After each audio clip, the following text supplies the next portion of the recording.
Mr. Butch, thank you for being here. I want to focus on the change. What's the change that we made here in Fastrack? I think last time we quoted it that we're gonna. I think it was said that that's us back in our consigners, not the other way around. Can you elaborate on that? I think as you just like any startup business, you try to make adjustments to best suit the clients.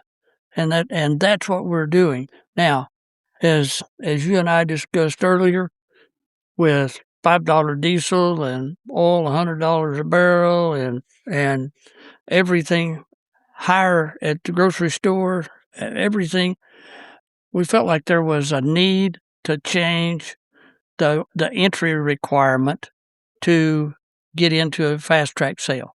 So you can send us your papers and a transfer, and you don't put up any money. If you want to go ahead and pay the consignment fee, it has now gone from $1,000 to $500. And the reason is trying to take care of the clients. If we sell more horses, we do well. You do well, and we've done very well so far. So the new model is twofold. One is a different entrance requirement. Send us your papers, your transfer. We get everything started and get it going. The other one is we've had requests from lots of different owners to be able to market their own horses, and not use an agent because sometimes they weren't close to an agent. Does that convert them into the agent?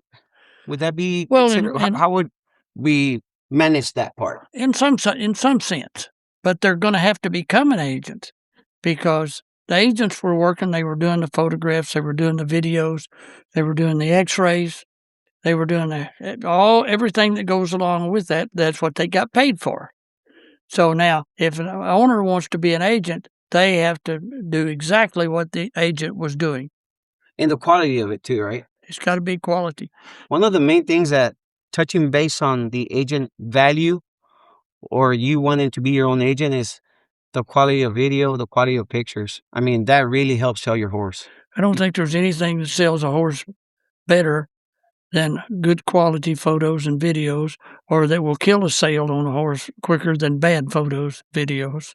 So, good approach to that, them being their own marketer for their horse would be hiring a professional photographer to go take their pictures and get rid of that trying to do it yourself kind of deal. That's really, if you don't have the practice, it's not easy in taking pictures of horses for it to be at the level. I mean, we've talked about it plenty of times in our group text. You send us examples, and these professional people sometimes have a hard time doing it themselves. So it's very crucial that you have the right image and the right video.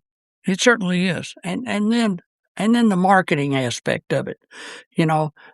So from an agent standpoint, if Marty Powers, for instance, he's got a horse. Well, they deal with Marty all year long, so they could pick up the phone and call Marty and say, "Marty, what about this horse?" They may be reluctant to call the owner, okay, but as long as the owner is straightforward with them and gives them good videos and good photos, they'll do well. Good deal. One of the other things that I want to highlight is that we listen to the market. We listen to what people were saying. I came back and brought some feedback of what people wanted to do because what would help bring the sellers, invite them more and make them understand. And one of the things was the cost of it. And, you mentioned earlier about cutting it in half, 50%, 100. I mean, it makes it a much, much better deal for someone, and the benefit of not having to put the money up front, the fatigue of having to have money out of pocket up front, it helps people a lot too. And you said once they send the paperwork in with a transfer, that saves them from putting any money up front. Is that correct? That's correct. Good deal. That is absolutely correct. So, it's not a novel concept, but is one that works. And so we're in business with you. So once you send us those papers and those transfers, we're all in agreement that we're going to sell this horse. So like a share of risk? That's correct. 100%. Yeah. And you share the risk because you're confident of I guess our numbers have proven that it's working. And the prices they're bringing. The prices are bringing, exactly. I think our average was $47,000 the last sale. Yeah. Is that correct? Yes. So, I mean, We're competing with the market and other sales.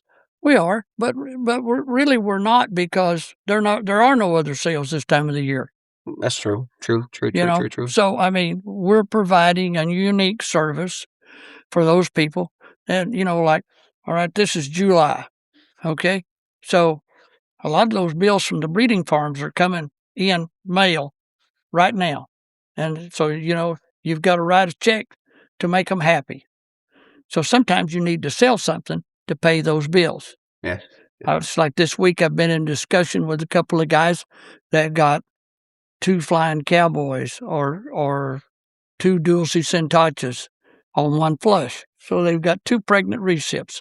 They're talking about selling one of the recips, recouping some of them funds, and applying it to their embryo transfer bills and their breeding farm bills. Yeah. Yeah. It helps the market move around. I also spoke with a trainer earlier today, let him know that we listened to them and we cut the prices in half pretty much. And he's like, you know what? I do appreciate that. I appreciate that y'all did that. And we're going to definitely try to support this so much because y'all listen. The simple fact of people listening really gives people confidence of, we're working with these people that want to work with us.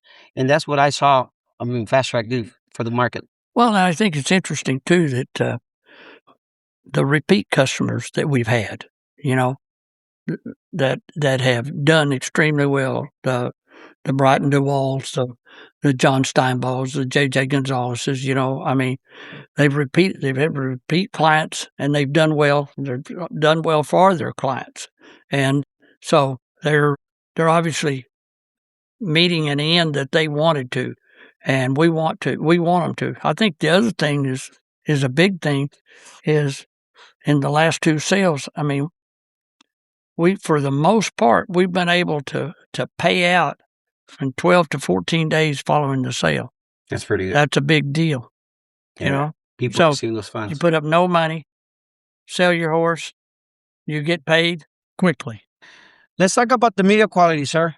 The media quality that Fastrack brings to people's horses. The exposure. I always tell people that we don't only market to the people that are race track buyers. These horses also marketed to barrel racers, team ropers, a lot of that. You've been around the market for many years. What's your input on that? Well, I think from the racehorse side, you've seen a sea change in a couple of the disciplines out there where they're now blending the racehorse speed into barrel racing, into team roping, breakaway roping. All of a sudden, most of these horses are 50% racehorse. And so a lot of those mares that have gone through our deal at significant numbers have gone to those buyers because they're going to breed them to end up with a horse that either is going to go be a barrel racing horse or going to go be a team roping horse or a breakaway horse. So on the seller end, you provide a much wider buyer market international wise too. This is all over the world, correct? I think it's been interesting that the number of countries that are following the sale and the number of states that have followed the sale and been involved in bidding on the sale, not just following, but bidding. And I mean, I think that gives you an idea of if I'm sitting in Filer, Idaho, I can bid on a horse that's in Bentonville, Arkansas, that I would not have known about at any other time.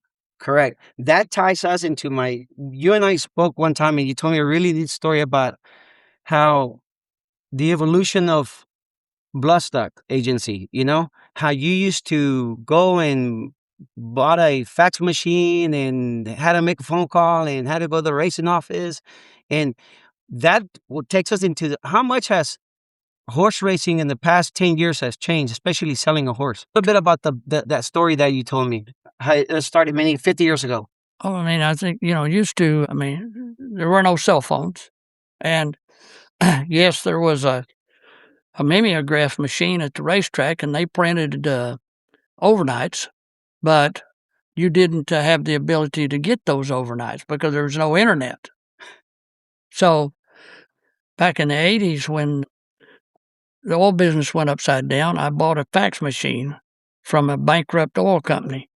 And I got guys at different racetracks to fax me the overnight. So it gave me a 7-day advantage at most racetracks to be able to research and claim horses, But then when the internet came along, that pretty well leveled the field. Everybody could see what the entries were on such and such days, And so, I mean, the biggest sea change in the selling of horses, I think, is the transfer of information.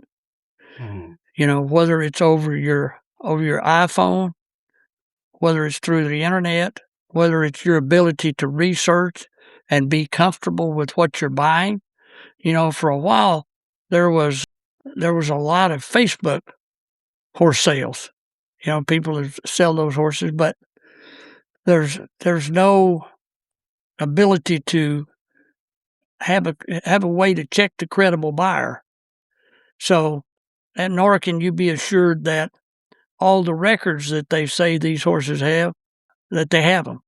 On the racehorse side, you can. On the performance horse side, it's much more difficult. So, basically, I'd say the biggest change is the exchange of information, accurate information. So that's what Fastrack tries to provide through its repository, through all of the different resources that we provide. We try to give you as much information as you can possibly absorb on a particular horse, because when that horse gets there, we want you happy. The financial security how does the money thing is? You need to put a card first, pretty much, right? Yep. That's the understanding, and then you can pay for it however you want to the following Monday. Yeah, for instance. you cash check, money order, ACH payments, all of that. Credit cards, everything. I talk about folding embryos, that good stuff.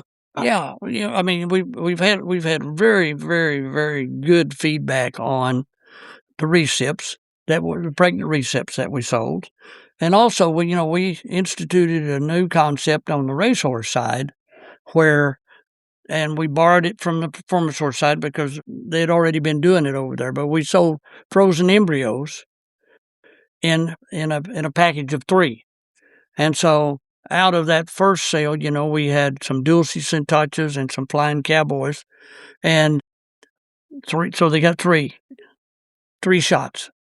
In both cases that I know of, they got 2 pregnancies.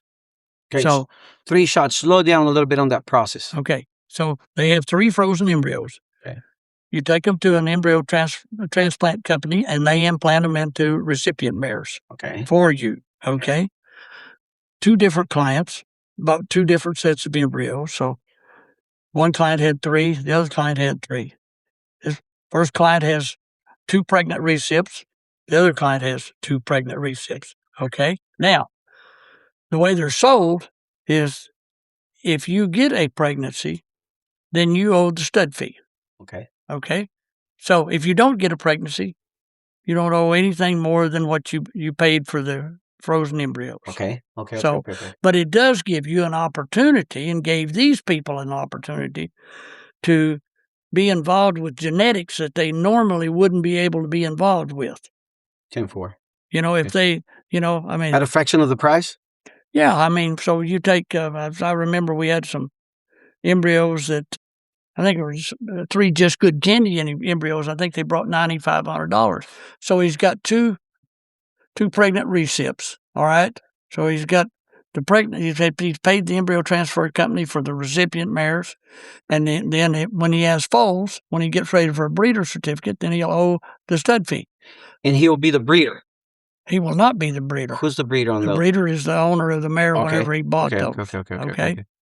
So, but what he is you think about it, if he's got less than a $10,000 stud fee and less than a $10,000 embryo, it's a hell of a lot cheaper than trying to buy a $50,000 yearling. Oh, yes, 100%. Or a $100,000 yearling. Even for resale. Yeah, absolutely. So, it's that's proven to be a very, very good deal. I went to 2 farms this past week to go look at yearlings, and there was a lot of horses there that were purchased for resale, purposes. Right. There's a lot going on before they even go to the sale. Sure. So this is one of those options, I think. Oh, I think so too. And but the recipient portion of this thing and the ability to have access to different genetics or superior genetics than what you currently have is, to me, a really, really, really fascinating way to get into the business. I mean, I would suspect quickly that you're going to have some people on the performance horse side in the barrel racing or in the cutting or, and over there that are going to try that and then you're going to have some people that never had a horse, and so now they're going to have a recip mare for a little while, and then they're going to have some foals. So they don't have to have a big operation to do that. Yes, exactly. It's a great benefit. Oh yeah, about the June sale. The June sale was really, really a good sale. I mean, we were so pleased with those horses and where they went, and the clients. I mean, once again, it proved to be a very good competitive market. And I mean, those horses went to people that are either they're going to use them or, as you said, resell them. And the clients were happy, and we're happy for the clients. So, and then we published the sale results this time. That seemed to be well received by everyone, and I think that makes a difference. We want to be as transparent as we possibly can. That's exactly what I was going to say. That's exactly going back into the Fastrack is listening to the consumers, what they wanted, Yes. Everything they've asked for, everything's been pretty much, they talked about the consignment fee was a little high. We talked about it. We fixed it. The commission percentage was, also we fixed that. And now them not having to put money up front if they meet the requirements. So it's all good, I think. And listening to the clients, I think it's a great thing that gives people trust. Well, yeah. I mean, I think the response to what the clients are asking for is one thing. Some things we can't give them, but some things we can. Sale results we can do, a better way to consign your horse without having a lot of money up front. I mean, we're trying to react to stop the bleeding and trying to react. Now, the sale that we've got coming up is going to be a very good sale. We've got a couple of Trace Sace mares in there. We've got some good race horses in there. We've got a couple of yearlings in there. Yes. And then there's been several people that I've talked to that have been questioning what do I need to do? How do I need to do this? Have I got time to do this? And yes, you do have time. As long as you make up your mind by the 20th. And we can also help. I mean, you can help, I can help. They can contact us, and we'll be glad to help you and direct you to the right person or the right vet if you need anything. We can't do it all, like you say. That's right. It's hard to be in Arizona and in Wyoming at the same time, but we know somebody that can definitely help you. But no different than you had a client last sale that was in Arizona. Correct. And the Fails. Correct. Acted as that gentleman's agent. Correct. Got his mare sold, and great process. Everybody was happy. Yeah, and he had to. I mean, you had to walk it. He was a first-time seller. Had to walk him through the whole process. They were first-time agents. Did a great job. I tell everybody we're all learning at the same time. Yeah. If this is all new to everyone in the racing industry. So yeah, I mean everybody's learning. But the fact that a guy in Arizona his mare could stay in Arizona right there at the Fails, and he got her sold, and then the new owner picked her up. It works extremely well. Very well. And he's happy. Pain-free. Yeah, pain-free. It was really pain-free. Exactly. So also with the BP Risky Business mare, the people that bought her were happy with her. The people that sold her were extremely happy with the process. You saw the text that he sent right away, how easy and painful. Painless it was. I saw the sellers I almost said Ruidoso, but I saw them in Albuquerque, and I said, yes, we'll definitely do that again. We also hair test these horses. these horses that are active race horses. If they're broodmares or broodmare prospects, we don't. But if they're active race horses, it's a requirement that we hair test those horses. And we have had horses, for the vast majority, everybody's clean. But we did, you can remember in our first sale, we had a horse that had a positive hair test, and we put it on there. And one of the guys, I think there were two of those horses, and one of the guys that bought the horse, he was aware of it. He was going to wait anyway and run the horse this fall, so it wasn't a big deal. The client ended up retaining that horse, so it turned out to be a non-issue. But we're going to give you the information, good or bad. You can evaluate it, just like radiographs. We're going to put the radiographs up there on those horses that are in training, so you can look at them. If that horse has an issue, we had a client that bought a horse this time that he's going to go do surgery on this horse because he thinks that horse needs that. But he bought him knowing that he might have to do that. Everybody knows that fast horses are not always the soundest horses. I mean, it's a true fact, Also, one of the things that I really hear a lot of feedback back on is the hair test. People really do appreciate the hair test. They really do, because at least they know what they're getting into. At least they know if they want to get into the 6 months, if they want to run them, I guess you can say be in jail for 6 months or be out of competition for 6 months, or however long it takes for you to test positive and come back and run. I mean, is that pretty much how it works, right? Yes. And so we felt it was very important to have that level of protection and to be able to test those horses and have the results put in the repository on those horses that are active race horses. Let's talk a little bit about what's going on in the industry right now. It's July, middle of the year. We got the Rainbow Futurity this weekend. This final coming up. Here in Texas, we have a lot of Flying Cowboys 1, 2, 3, working. I mean, how do you see the market right now? How do you see in the middle of the year? What's Butch's wise opinion of what's going on in our industry right now? Well, I mean, overall, I think do we have some headwinds? Yes, we have some headwinds. I mean, the main topic of conversation at every coffee shop where horsemen gather is what's going on at Ruidoso. Everybody wants Everybody's to know. asking about that. Everybody is. And it's I'm glad you're bringing it up, because it's a topic that we need closing, but we don't have closing. That's right. I'm not sure how to put that in, I guess that's the way it goes. Everybody's hoping that a plan is going to develop, and that we, as longtime horsemen, we want to be back in Ruidoso. Don't think there's a doubt about that. I know when I was in Albuquerque for the trials, and you were there too for the Ruidoso, that's Memorial Day weekend. I cannot tell you the number of people that I saw that said, all my adult life, even when I was a kid, Yes. Memorial Day weekend, I'm supposed to be in Ruidoso, but here I am in Albuquerque. Yeah. So many of them still have homes in Ruidoso. They like it. And there's the reason for the cool pines. So that's a big deal. Everybody's waiting for some kind of statement about what the future of Ruidoso is and what happens to the Triple Crown races for 2027. Where are those going to be competed? That's a big topic of conversation. That is a big topic of conversation. I was going to that conversation next. What's your opinion on that? What do we do as a industry? We all encourage to support the sales, not to back down from buying horses, because you do hear people not wanting to buy because they're not running in Ruidoso. Everybody wants to Ruidoso.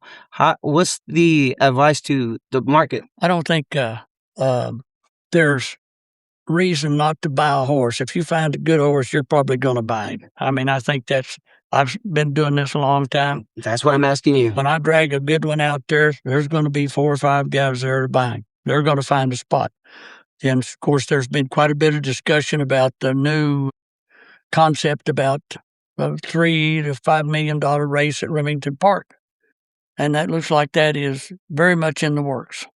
So then we've got new racing that's going to be in Kentucky, albeit a very short meet. And There's a lot of criticism surrounding that, but and then Kansas is coming on board. You're right. You're right. And then there's a lot more avenues to go run that than that's just right. Ruidoso. And Wyoming is going great guns. They've had a lot. Iowa's doing well too. Yep, Iowa's doing extremely well, and so I mean, there's and you look at the racing scene in Texas, with the advent of the additional funds that have been added through the legislature, that has made a huge transformation over the last few years, and that's evidenced by what you talked about a while ago with the Flying Cowboys. The year he was here, and they had all those Cowboys are Texas breds. Well, now they're Texas bred competition. Yeah. So but if you look at the Texas sale coming up here, Yes, sir. I mean, they've got 450 head of horses when they were down to 200 and something just a few years ago. So when you put the money up, it causes people to breed, causes people to go to the horse sales. So the state of the industry, I think, is good. It's got a good, strong heartbeat. It could stand some more clarity in some places. I don't think there's a doubt about that. But the thing about quarter horse racing is it's hugely resilient, and if you ever contract the virus known as quarter horse racing, you'll have it for several years, and it may go dormant. It may for a few years, but it always comes back. It always comes back. Yeah. So I had that contracted that I can't get rid of it. No, and I could do a lot better if I was to keep selling roofs, I talked to a client I hadn't talked to in probably 7 or 8 years, and he just called out of the blue about Fastrack. He said, "Tell me about the Fastrack sale." So I went through the whole deal with him, and so at the end of the conversation, I said, "Gene, if I see a runner, I'm going to call you." He said, "You do that." Yeah, you do that. So I mean, and he has plenty of wherewithal to buy a horse, and still has interest. You've been around for 50 years doing this, and coming from you, I mean, that's good. That gives people confidence to continue to buy horses, because you're right. There's a lot of states that are running strong, and I guess we're so in love with Ruidoso that it kind of dictates people's thoughts, a lot of times because of the Triple Crown, and a lot of times, I mean, people are just concerned of what's going on with Ruidoso, and everybody wants. I mean, it's no lie. You can't compare Albuquerque to Ruidoso. It's day and night. The atmosphere, the whole thing, even the living for the people that work in the backside. So it's. I think it's been kind of like a huge question of where are these horses going next. Well, I think it's two separate questions. One is what's going on with the racetrack at Ruidoso. Correct. Two separate. The second question is, what about the Triple Crown races for 27? They're two separate issues. And so, we've heard every rumor in the world. My suggestion is don't listen to any of them, because most of them have not proven to be anywhere remotely true. So it's going to be a good sale season. There's a lot of good sale horses, and we look forward to getting through to those. And every year when you go to the horse sales, there are, and you've been doing it a while now, but there is a multitude of people that you've never seen before. Yeah. Never seen them before. Correct. And they're buying horses, and they may buy them as an individual, or they may buy as a group, into a syndicate or a partnership, but they're going to own a horse. Everybody wants to own a horse. And that takes us to inviting everyone to the next sale on August 16th. I tell everyone to sell their horse because that'll give them money to buy more yearlings, It just helps promote the market. And people do like the idea of trying to get rid of a horse, through the whole year, not necessarily wait till the end of the year or the beginning of the year when they're going to sell. So, well, I think, and the stark reality of it is it doesn't make any difference what discipline you're involved in. Sometimes things happen that this horse did not live to your expectations. Either he got hurt, he He had some issues, sometimes physical issues, sometimes mental issues, sometimes, the partnerships don't work out. That's a big one. That's a big one. The partnerships don't work out. So the easiest way to curtail the partnership is put the horse in a public auction and let everybody bid on him, and then everybody can take their funds after it's over with, go form new partnerships, go buy their own horse, whatever. But we provide the opportunity for them to do that, and there are certain times of the year and certain times in a horse's career that you need to be an active seller. And we're usually within 60 days of that time frame all the time.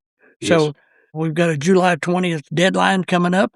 So we would encourage people to be in contact with us and let us assist you, or have your agent assist you. But once the deadline starts, the deadline is met, then there's a lot of paperwork and a lot of videos and a lot of photographs. Quality videos. Yeah, have to be done.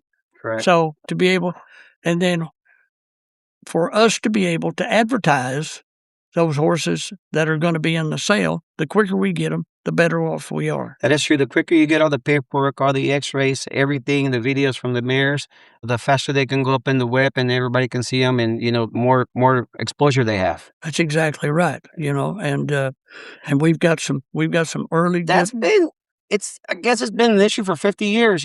People sometimes take a little bit their time to get in those papers, but a lot of times they lose value because the quicker we get them up there, the more eyes people see them. The more we can promote them, the more we can take advantage of that time. Yeah, and it allows people to form partnerships to bid on the horse.